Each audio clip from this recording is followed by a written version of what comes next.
दोस्तों, चैत्र मास के कृष्ण पक्ष में आने वाली एकादशी को पाप मोचनी एकादशी कहा जाता है। ये कोई साधारण एकादशी नहीं है, बल्कि पापों से मुक्त करने वाली एकादशी है। इसका व्रत करके बड़े से बड़े ऋषि मुनि और अप्सराओं ने भी अपने पापों का प्रायश्चित किया और मुक्ति पाई। इस एकादशी के द्वारा आप अपनी आध्यात्मिक उन्नति ही नहीं, बल्कि जाने अनजाने में हुए पापों और दोषों से भी मुक्ति पा सकते हैं।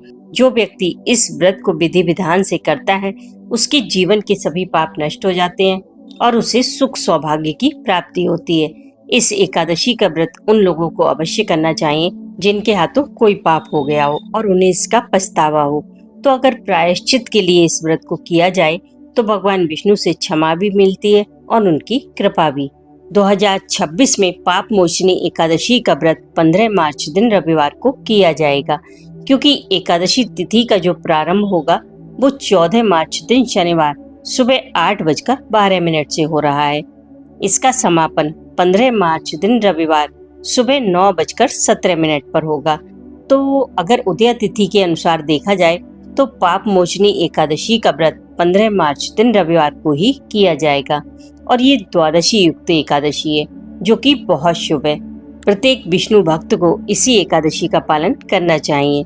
इसका पारण 16 मार्च दिन सोमवार सुबह 7:34 से 9:12 के बीच होगा और दशमी तिथि के नियमों का पालन 14 मार्च दिन शनिवार को किया जाएगा, जिसमें दशमी के दिन शाम को हल्का भोजन किया जाता है। इस व्रत में भगवान विष्णु और माँ लक्ष्मी जी की पूजा अर्चना का विधान है, क्योंकि भगवान विष्णु पालनहार है और पालन वही कर सकता है जिसके पास लक्ष्मी भी हो। इसीलिए हर 15 दिन के बाद एकादशी के दिन हम भगवान विष्णु और माँ लक्ष्मी जी की पूजा करते हैं, ताकि हमारा जीवन सुचारू रूप से चलता रहे।